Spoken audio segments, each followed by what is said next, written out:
KLTV soundcheck. KLTV soundcheck.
Hey everyone, welcome to the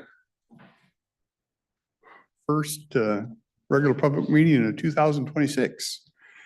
We have Russ Collier with us today. They'll lead us in invocation. Hey, good morning. Lord, we just thank you for 2025, and I ask you to pour out your blessings on this commission in 2026.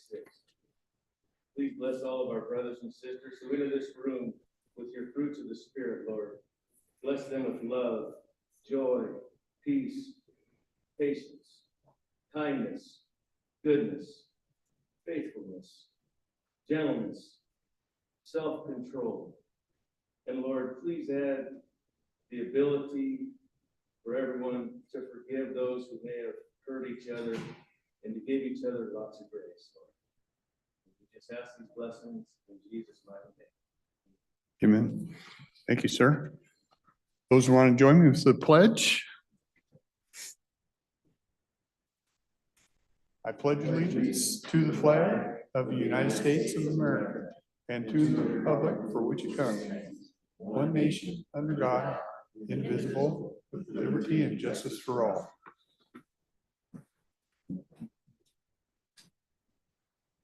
Okay. Before we get into the other, just a couple quick announcements. In our meeting yesterday, we, BOCC made a decision to keep assignments up here the same, so there'll be no election this year. You'll have to put up with me facilitating this meeting for another year, and Commissioner Rader, if I'm not around, will take on that charge. We're also changing our agenda a little bit. We're moving more things to Tuesday. So Wednesday will end up being we're trying to we've moved a lot of our meetings into the Tuesday where everybody seems to be here. So today at 1:30, we'll have department updates, and you'll start to see that a regular Wednesday is open. So if we have something special come up, we'll do that, but you'll notice some changes. Okay. With that, I'd entertain a motion for approval of minutes of December 29th to 31st. Make a motion to approve minutes of December 29th through the 31st, 2025. Any questions, comments on that? Seeing none, we'll call for a vote. Those in favor? Aye. Thank you. We'll run down consent agenda. We have a call for bids, Health and Human Services. They're putting out a request for proposal to implement an additional module for a food safety program in Acela. The one we've been using sounds like it's no longer supported. It's pretty old, so we're upgrading that. Those calls and bids are going out, and it's set for January 27th, 2026. Public Works, we had bids out for Camelot Large, the on-site septic system. We rejecting all bids. We had 3 bidders. 2 of them did not meet the qualifications, and 1 bidder forgot didn't include one of the proposal sheets. So we're reinstituting that bid out. Building and planning, we had I think it was last week, wasn't it last week, Adam? Yeah, we had a workshop on building and planning on the Cowlitz County Flood Hazard Management Plan. They had done a lot of work on that and scaled it down. So we have a resolution to adopt that today. We did have a couple suggestions for them last week, and those have been incorporated into the plan. They revolved around issues with Mount St. Helens, just making that more clear as to that's a hazard for us up there. So letters, Federal Energy Regulatory Commission. Sent a letter to Pacific Power on canal preferential seep path mitigation on SWIFT number 2. Letter dated 12/30/25 from Chuck Boyd, Executive Director, Washington County's Risk Pool, regarding the acknowledgement of notice of intent to withdraw from the Washington County's Risk Pool. We're looking at options there. We have to give the risk pool, it does our insurance, we've had discussions in there. I think you all know insurance costs are climbing through the roof. We have to provide a year's worth of notice to if we want to withdraw from the pool. So we did that, and we'll look at options going forward for this year. Letter dated 1/6/26 to Mark Smith, reappointing him to the Planning Commission, representing District 3. It's a 4-year term, expires at the end of January 2030. And a letter dated 1/6/26 to Mark Wilson, appointing him to Public Facilities District. It's also a 4-year term, expires end of February of 2030. And vouchers last week, slow week, $263,027. Okay, that's consent. Questions, comments on consent? Goes. Seeing none, I entertain a motion to approve. I move approval of the consent agenda. Okay, we have a motion to approve. One last call. Okay, seeing none, call for a vote. Those in favor? Aye. Aye, thank you. 2 motion items, Public Works.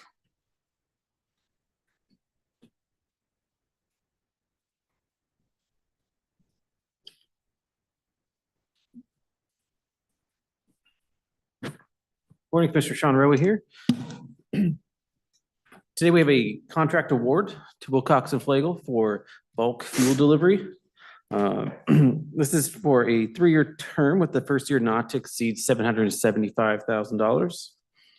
We went out for bid back in November on this item. We had 2 people submit on it.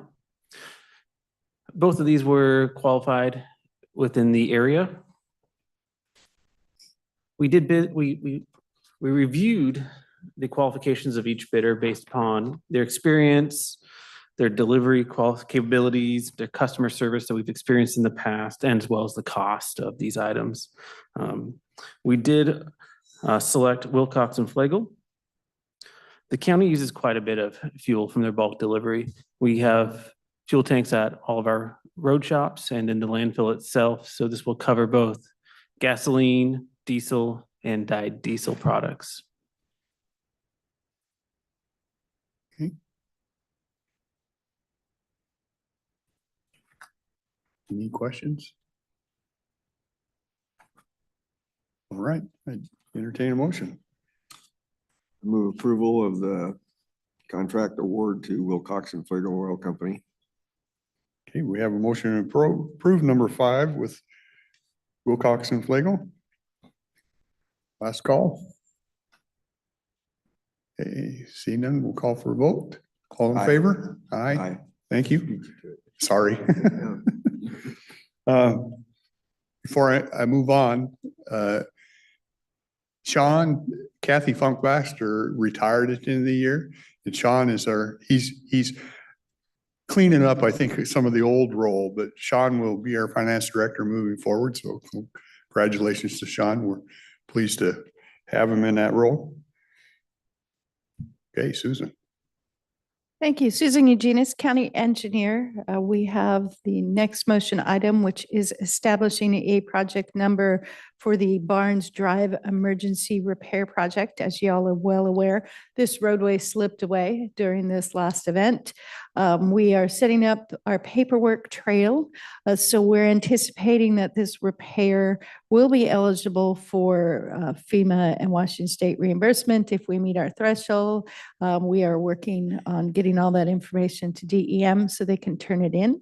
We're anticipating that this project will cost about $610,000. We are working on getting our emergency contract together, and hopefully we will be bringing that next week for signature. And as soon as that's signed, we can get out there and start working. PUD has removed their power pole that's out there that was in the way, and then there's some telecommunications that's also being relocated. So we're asking to set up this project to go ahead and begin those repairs as soon as possible. Any questions? Okay, I entertain a motion. I move approval of Public Works number 6, item number 6, the resolution to authorize emergency road repairs to Barnes Drive. Okay, we have a motion to approve the resolution for emergency road repair. Barnes Drive people will be happy. Get that done. Last call for questions. See none. Call for a vote. Those in favor? Aye. Thank you. Thank you. Okay, upcoming. We will be closed Monday, January 19th, Martin Luther King Day. Because of that, there'll be no BOCC meeting on the Tuesday following that, the 20th. So there will be no meeting on the 20th. What else? Once again, we've changed a lot of meetings. So today, instead of having afternoon meetings on Wednesday, you'll see them on Tuesday now. So today at 1:30, we will have some updates.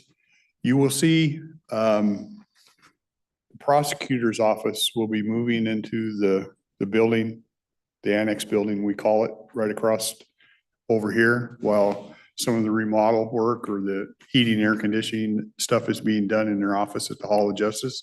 So you'll probably see some suits around for a while. I think 6 to 8 weeks or so. They'll be over here. Okay, it's it's open to you.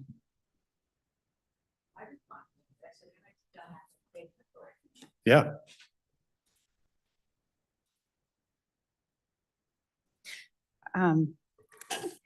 A little while ago, as you know, I brought up the juvenile detention center and a couple other issues with our juveniles. And I was told, informed that basically the three of you guys, tell me if I'm wrong, really don't have jurisdiction over the juvenile facility that is in the hands of the judges. And also drug court. You can fund it. You have the money, that's the only leverage that you have. And with, hopefully, I'm wrong, but I'm thinking I'm right, correct? What's that? That you don't have the ability to do anything with the juvenile facility. It's in the hands of the judges.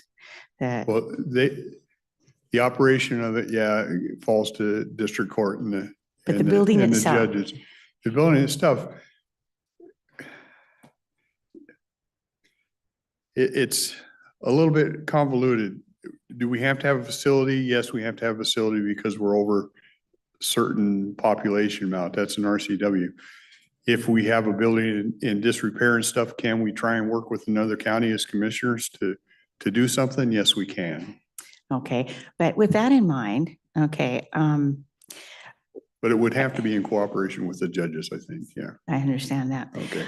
With that in mind, though, I recently had a lot of downtime because I wasn't feeling well. And of course, then you start thinking a lot more than probably you should. And I started thinking about this issue.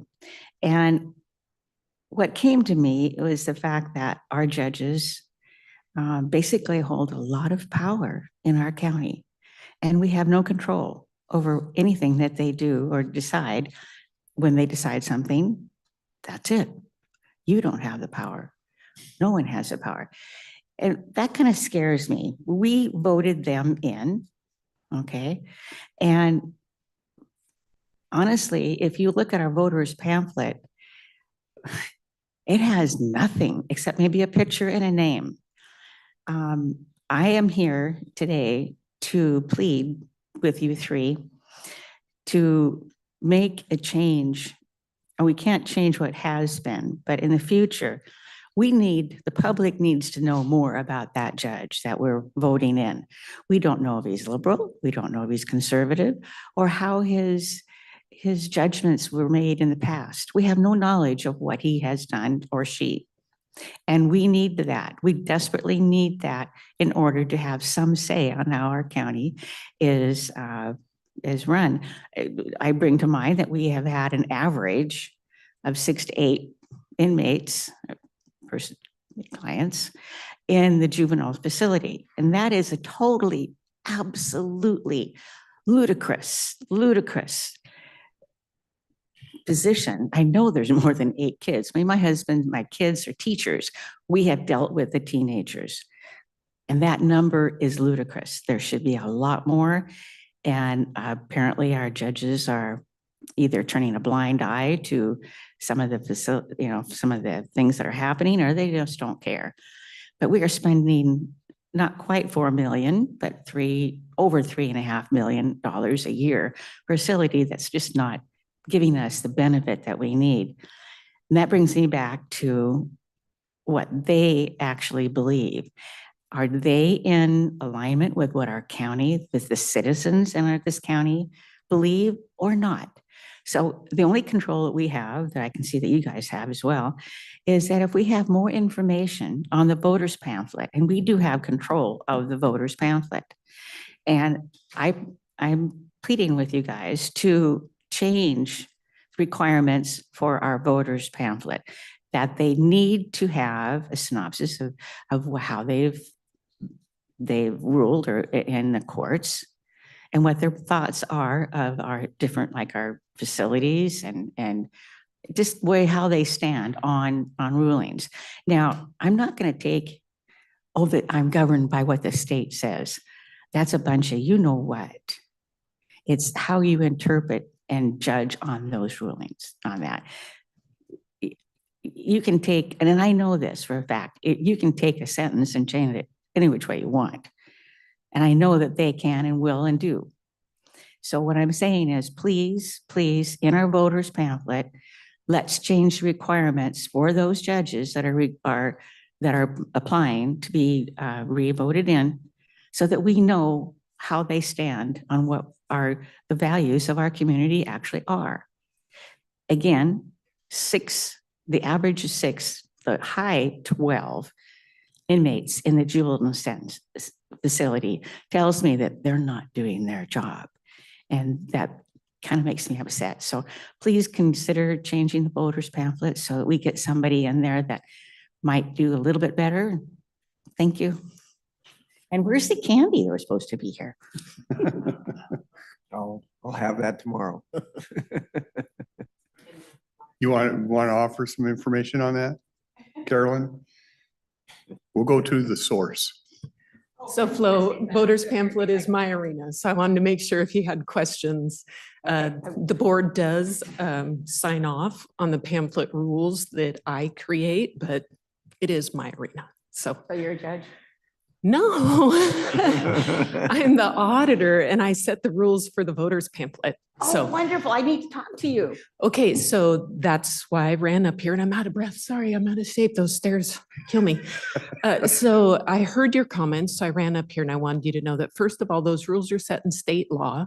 And then local rules, we're able to adopt rules locally, but not for state clients or, candidates, or for candidates that file with the Secretary of State's office, which includes most of our Superior Court judges. So we don't have jurisdiction over all candidates, only local candidates. Okay, you don't have jurisdiction, but do you have jurisdiction over the voters pamphlet? That's what I'm saying. We don't have jurisdiction over the voters pamphlet. It's set in state law. For state candidates, only local candidates do we have jurisdiction over. And the statement and photos that you're referring to, that's a candidate's choice. So when you look in the local voters pamphlet, we encourage candidates, my office does, we send reminders and rules and, hey, you still don't have a submission in here. You've got until this deadline to get it to print. That's their choice. You know, So I understand your position. However, that totally infuriates me because our citizens of this county have no idea where that judge who is applying for that position stands. one other comment I wanted to address, the judges are nonpartisan. So you're asking about political affiliation. It's a Yes. nonpartisan office. But So but personally, though, they do have a choice. I mean, they have a personal choice if they feelings. wanted to write about it in their statement. You're absolutely correct. I just wanted to address the fact that Yeah, well, it's a of course, they nonpartisan would have to office. say I'm nonpartisan as a teacher would, I mean, honestly. Yep, and city However- council. However, I have to address this. And I've been harping on it and I feel like a harpy, I'm just a really nasty person. But if you only have that few of people, children or kids in the juvenile facility, they're extremely liberal. I am not tackling I that. know, I I know, am that's a- I know. only tackling the voters pamphlet. And I wanted to Okay, answer your well, is- questions and just say that we encourage my office, the commissioners, we do have jurisdiction over local candidates, Yeah. setting rules, but not So, statewide candidates. okay. And when somebody doesn't submit a statement or a photo, I'm sorry, like you, it makes me angry, those of us that are candidates and go through that work. So I don't vote for them. That's Okay. your choice. Okay, now with that in mind, what do we do to know how this judge thinks? What can the citizens do? Can you petition to change that particular law? We actually print that in the voters pamphlet and if you ever look at my letter in the voters pamphlet, almost every year I write a paragraph saying, be an informed voter because I don't want Well, how can people you be to. informed though? I mean, That's, all you have well, is a there's the name. danger in today's society. You can tend to be uninformed or not informed at all because you have to really filter through the information to find what's really fact and who you So, rely on. So if based- you rely only on the voters pamphlet, I want you to know that comes from the candidate themselves. That's not fact checked. It's not proved directly from the terrible. candidates. That That's is the law. absolutely terrible. And I will tell you right now, I belong to a group that the next time the judges, we get voted on, we are going to be vetting them and publicly publicizing their history of how they've been doing their job. I know there's a word for it, but I can't think of it. Yeah. But because this is absolutely terrible. And I do know that, if we have a need for a judge, the governor appoints one. Am I right on that? Yes. And of course, we know his standing politically, very extremely liberal. We don't want that. Maybe. Just to be really clear, Flo, I just wanted to answer questions about the voters pamphlet. I have no I know. authority. I'm so I sorry. don't disagree with I'm you. I so just want to I'm- make, you're I'm so looking at me. sorry. I just want to make sure that. I'm so you- sorry. I don't mean to, really, honestly. No, I haven't it's been okay. feeling I well, just so wanted I to have make to- sure that your but- questions were answered. And if you had Yes. additional, come anytime if you have additional Well, questions. I don't mean about to the vote. attack you. I Oh, really, I I'm so don't feel sorry. attacked. But It's I'm okay. I so just want to make sure you're frustrated. talking to the right person. And I do appreciate your job and you've got a hard one. I really understand that. It's just that we were very, very frustrated.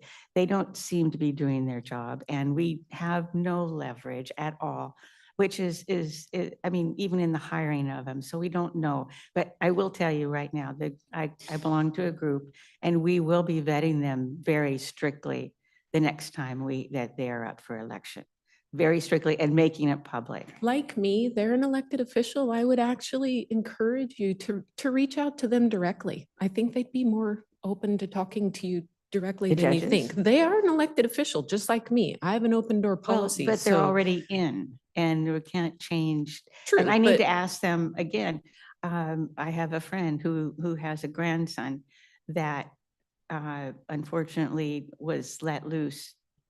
I mean, there seems to be no,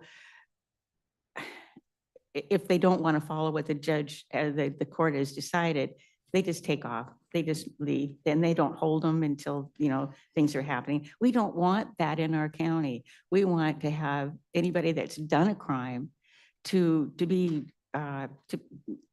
have circumstances or a certain, well, anyways, I'm getting all tongue tied here, but it's like, hey, we don't want crime in our county. That's the bottom line. And if our judges are being very lenient because quote unquote state rules, which can be interpreted the way they want, I'm sorry, but that's the truth. We want to change that. We want them to have the same values as our county has.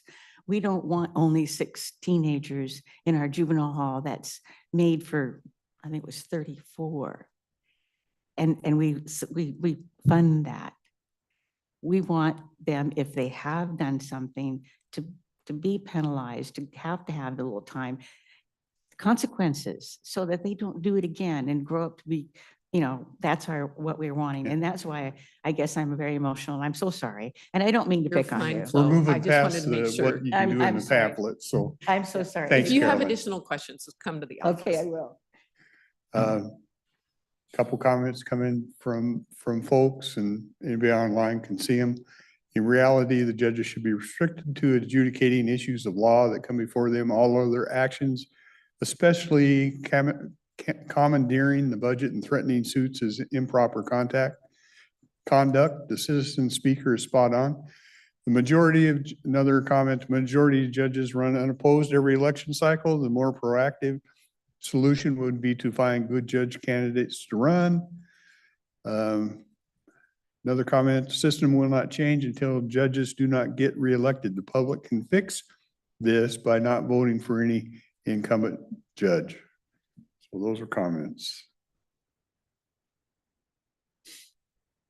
We're kind of talking about judges, but it's important to note that I think our major function is we're kind of a budgetary thing. We try to work the budget for the county and appropriate funds where they go. We don't sit and tell the sheriff how to do his job or tell Carolyn how to do their job. They're elected by you, and they run that operation per RCW and stuff. So it gets kind of an area you have to be a little bit careful. I know some people, we just don't get into their daily business. We do look at budget and we try to make all that work, but other than that, they're elected by you, so. You know, Flo does bring up a good point, though, in that we are responsible for facilities. And those buildings are our jurisdiction. And who's to say that we don't close that jail down, build another one for 10 kids and say, this is what you got to work with, you know? So you Yeah. do bring up a good point there. Yeah, that's always a possibility, sure, yeah. Because since you came up last time, I had thought about it, and I think it is something that we should look into, as to using that for a mental health treatment facility or something like that we've already got, and maybe building another facility for 15 to 20 kids. And then we don't have to have the overhead that we do in that for the detention facility for the youth. So it's a conversation that we need to have as far as what the future of that facility is moving forward. And to your point about the judges, I agree with you. We all need to stay in our lanes as elected servants of the people. And the judges are there to execute making judicial decisions. And if we all stay in our lanes, things work a lot better. And we've been told that by the judges also, stay in your lane. I think that it's easy and fair to reciprocate that same statement when it comes to certain issues like facilities.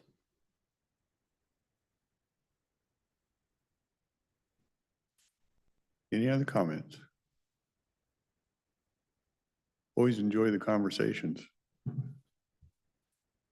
Okay. See nothing else? Any last things? Okay, we'll wrap the first meeting of 26. We are adjourned. Thank you.